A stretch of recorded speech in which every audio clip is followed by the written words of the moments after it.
Hi guys. This is my first on December build guide. I just wanted to throw this together because my build's been going pretty well this season and I think it'd be a pretty good season starter next season. So I named it the Vampire Knight build. Our main skill is combo. It chains to illusion hook. We use Whirlwind for farming when our maps are a little bit slow and we want to be going quicker. Bloodlust is great for defensives, and of course we got Fighter's Wrath for the damage amplification. Moving ahead a little bit here, too far. Pros to the build: it's got great single target. You have a massive HP pool and regen. No mana is required, and it's easy to swap to Whirlwind for mapping. All you need to do is get another 6-link setup with Whirlwind and get either the same colors or get it candored on all sides. Cons: you get dampened regen and you're really gonna feel it. You have a low AoE with combo, and your attack speed relies pretty heavily on frenzy stacks. You still have pretty decent attack speed without it, but you're definitely gonna notice when that falls off. The build is extremely tanky. You're going to be going crit, so you are going to want to roll elemental res on your charms if you can. It makes up for not having your reses on your gear. You get to use both crit and maximize damage. So once again, you don't use mana, and we're probably going to hit on that again. Intelligence is really only required if you don't get a lot of stat rolls on your gear, and it's really only needed for when you're doing Whirlwind plus a spell. So in my case, I use Charge Release just to break boxes and proc Terra's Progression for movement speed amp. You don't need to do that, that's just a choice. You can literally use whatever you want. Yeah. And you don't need to level it either. Whirlwind is going to be your main damage, so if you don't level up your spell, you really only need the base 10 intelligence. The major interaction in this build is taking advantage of Frenzy for massive attack speed and Illusion Hook for massive amp. This is why we use all debuff and buff runes on Illusion Hook, because it just amps that up. And by taking the new Respiration Zodiac, we don't use mana at all, allowing absolute freedom with resource costs. Is what I was saying there, hitting on it again. Move forward a little bit. Alrighty here. So we've got our main runes here. I only really wanted to hit on the main nodes in this general area right here.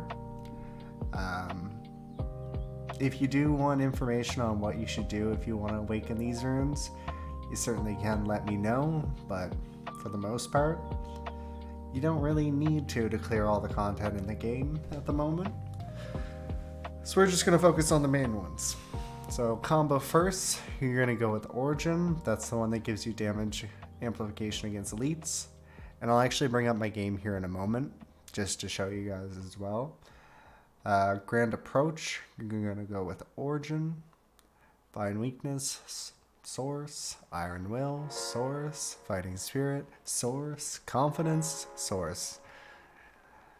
And then Illusion Hook, which is what we use for our debuffs. So Illusion Hook gets Pain Effect, which gives you damage amp.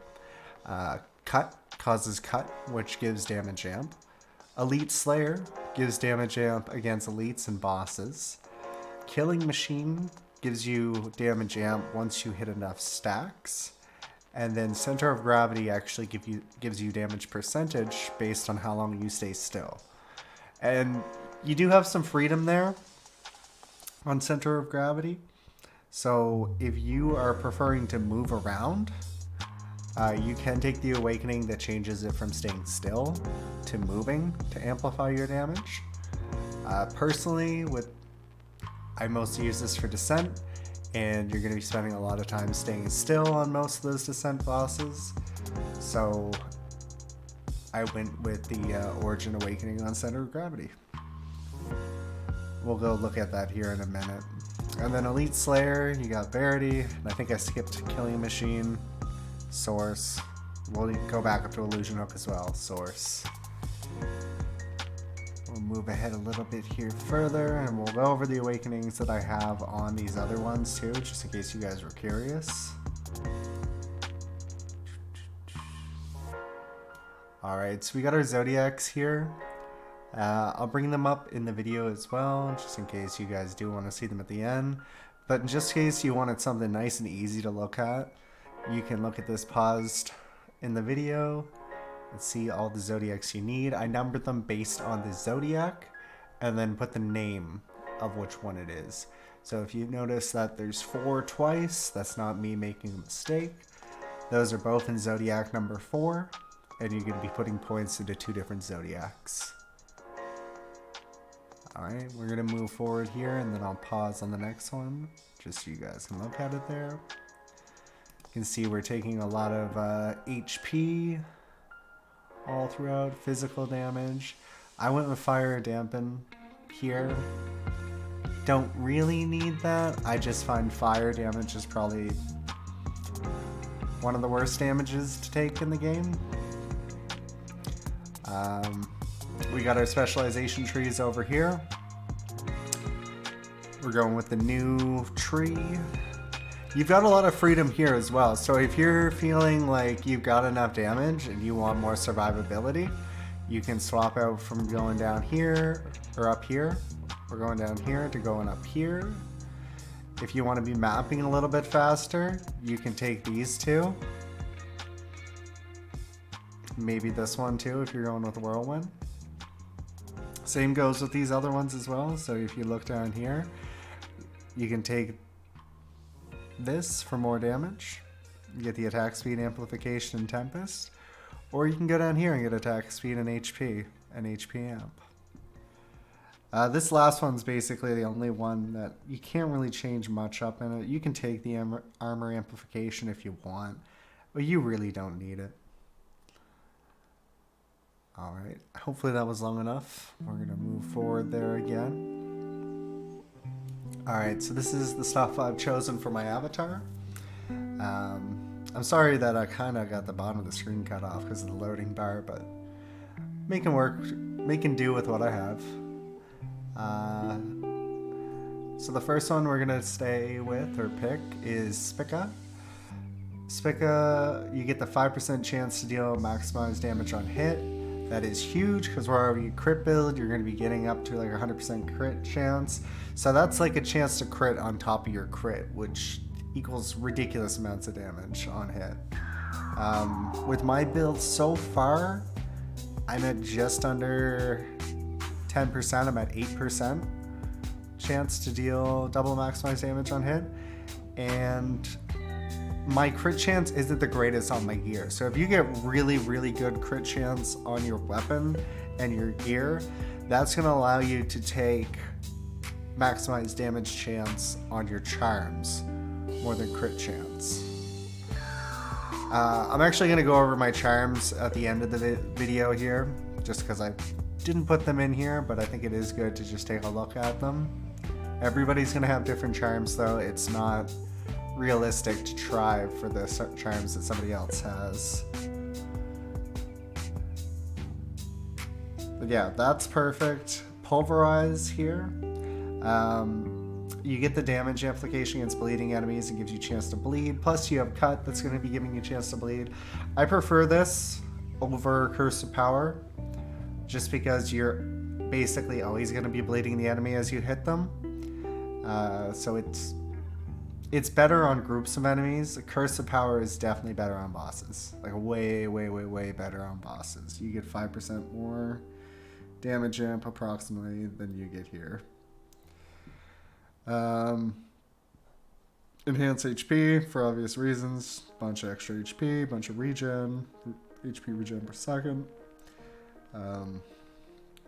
Probably can switch that out. Not really sacrifice that much if you want to take something else. But Curse of Power is really nice for physical. And then we took attack speed on Avatar of Leo. If you want to take something else, you probably can. It's not that much attack speed and movement amp. Movement amp is really nice though, especially when you stack it with Terrace Progression. Then you've got like 18% movement amp. Moving on. So gear stats. Oh my. Right. That's a GIF, but this is a video and it's paused, so it's not going to play the little GIF. Here, we'll just press play there for a second. Yeah, look at the little GIF I made for the video. Isn't that great? Anyway. So on your gear, you're going to want fizz damage, attack damage, crit rate, crit damage, attack speed, HP, HP absorb, armor, hit rate, reses, and flat stats. Basically everything, like obviously these top like 1, 2, 3, 4, like all these ones are like the need to have. Reses, you do need to have them on your gear at least a little bit, but if you can get really good reses on your charms, you can make up for that. Plus you can make up for it with your uniques, which is also gear, but just roll the stats you need to roll, right? Hit rate, you probably don't need a whole crap ton, but you're definitely going to notice it if you don't have any once you get to the higher levels. And then flat stats. Anything that you get with flat stats just means you can put that into your strength. So any requirement that you can get, which is stats on your gear, means you can take those stats out of your Zodiac and put them into strength for more HP, which is awesome. These are nice to have uniques. I put this here in all caps. Don't spend stupid amounts of rubies on uniques. Like, they are nice to have. You do not need them. Light's Portrait, super good early on. Gives you regen when you really don't have the HP pool to use your HP on hit. Or HP percent on hit that well. Especially if you get a really nice roll on it. Plus it's a bunch of extra HP. Everybody knows Light's Portrait's great. Sandglass, probably not as good as Light's Portrait.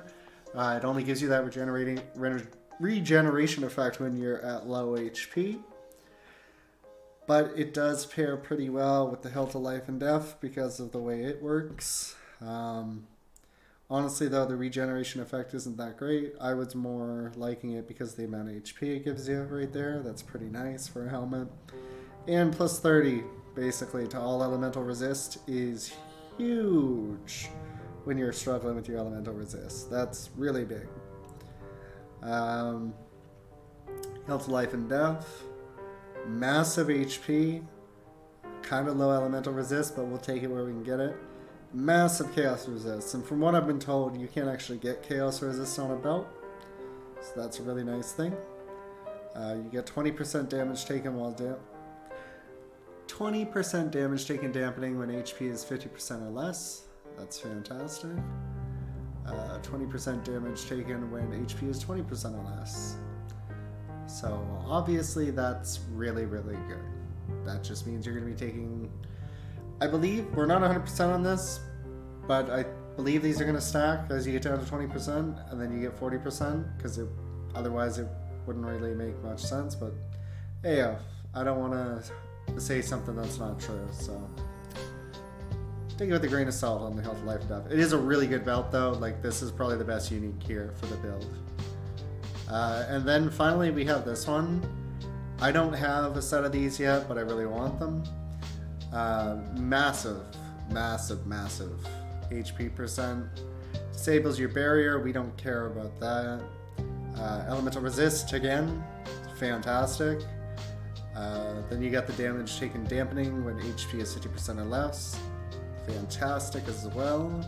So like basically you're gonna notice that like if you get into a point where you're taking a lot of damage, you're gonna go to like half HP and then it's gonna like either slow down or like stop. Because at that point your regen is going to be either, well, even if it's over what the damage you're taking is, it's just going to go back and forth around that middle point essentially with these two items on. Unless they're doing like super crazy damage, then maybe it'll hit like 20%, but if it like, it's going to be really hard for them to kill you with these two on. Then you also get the attack speed amp. We don't care about the cast speed here, but that is actually pretty huge. So like by the time you're at 70% HP, you get 9% attack speed amp. That's already higher than what's in the Zodiac. I think that doesn't have a cap on it, if I remember correctly, when I clipped the gear. So like if you were able to sustain at 10% HP, that would be 27% attack speed amp, which is pretty ridiculous. Don't do that though. That's probably a really bad idea. I'm gonna be halfway through the video here, but before I go to the game, I just wanted to give a special thanks to Spirit Libra. He helped me get a lot of the images, like the ones you see here at the start of the video. And I probably wouldn't have made the video if I wasn't given the images, honestly, but you know, I was given the images and I was like, wow, I need to make something with these now. Also wanted to thank Lee1 and Crazeblade as well. They let me bounce questions off them whenever I need to, and they're very informative. You can find them both on Twitch. I think you can also find Spirit Libra on Twitch as well. He makes YouTube videos too, if you wanted to check those out. I'll probably leave links for everything in my description. Doing things out of order here, but let's go to the game now. Bring that up. Oh, let's close this.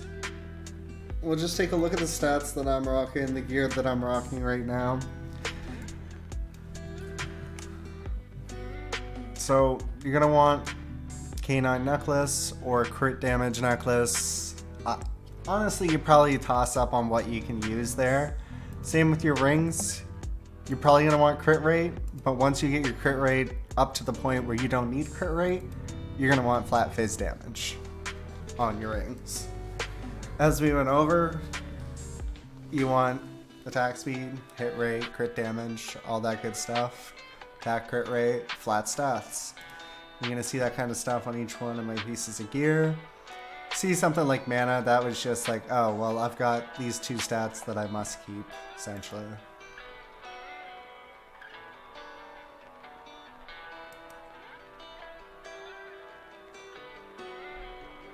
Not gonna well, I guess I can just scroll over everything real quick if you wanted to pause the video at any point.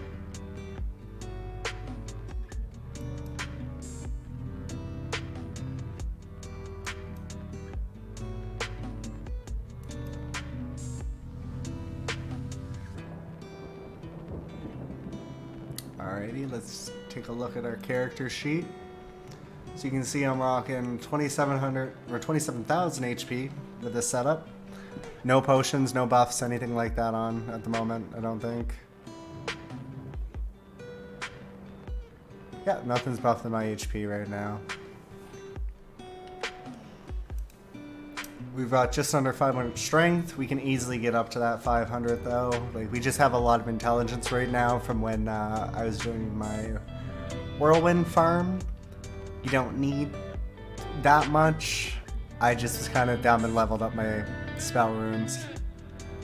Also, I wanted to try cold outbursts, so we go over to our skills. You can see it's showing a stupid number for DPS.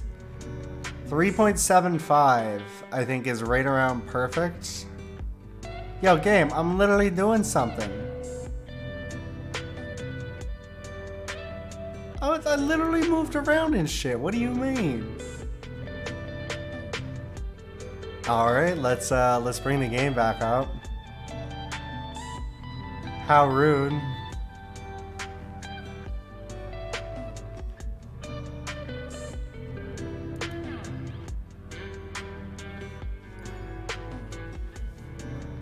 And it brought me back here. Okay, whatever.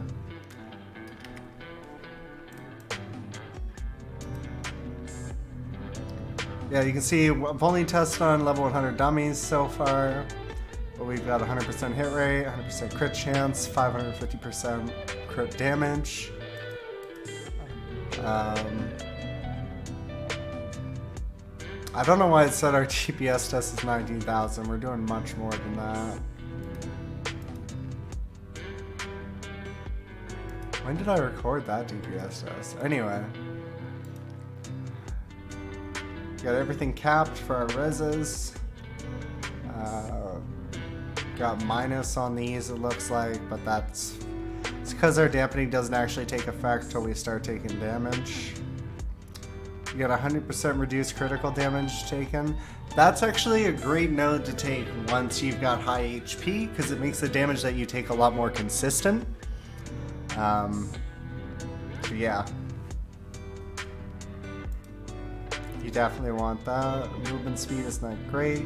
You see our HP regen a second here. Doesn't look like that great, but we're gonna go to the training arena real quick. Do it to one target. And you'll see here, while we're attacking an enemy, we're getting between 4,000 to 5,000 HP a second, which is pretty nutty. That means your entire HP bar is gonna regenerate in around 6 seconds from empty. Last thing I really wanted to look at here before I end off the video, because it's like 20 minutes long now, is my charms. So you're gonna want crit rate, crit damage, and if you can get stupid lucky, crit damage again, or if it can roll, crit chance would be preferable. You can double up on your crit chance on your charms, that's massive. Because if you can take Fine Weakness out of your tree, that's a lot more damage. Perfect charm, I would say, would be something like this. If you can find something along these lines, or let's just look here, that's really good as well. You get the stats, you get the HP, the crit rate. Honestly though, yeah, anything like this, right? HP, damage, critical damage, damage amplification. If you can get crit rate, crit damage, that's going to be probably the best for your damage. Your defenses, it's probably going to be, if you still want to deal damage and have a defensive charm, it's probably going to be crit rate, HP, and then like element resist would be the most defensive.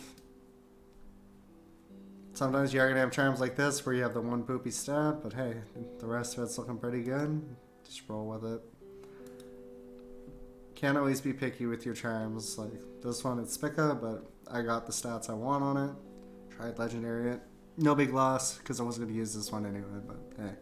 I'm using it for now. Eventually we'll replace it and go to a home model.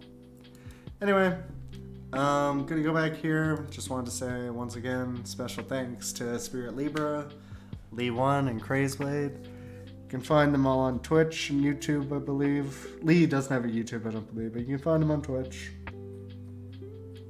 And thank you guys for watching. I hope you guys enjoyed the video. If you have any questions, currently I'm playing in game as Dixenormous or Dexy on Discord. I'm in most of the Discords if you're in the Undecember Discords. But yeah, thank you guys very much, and I'm gonna end it here. Bye bye.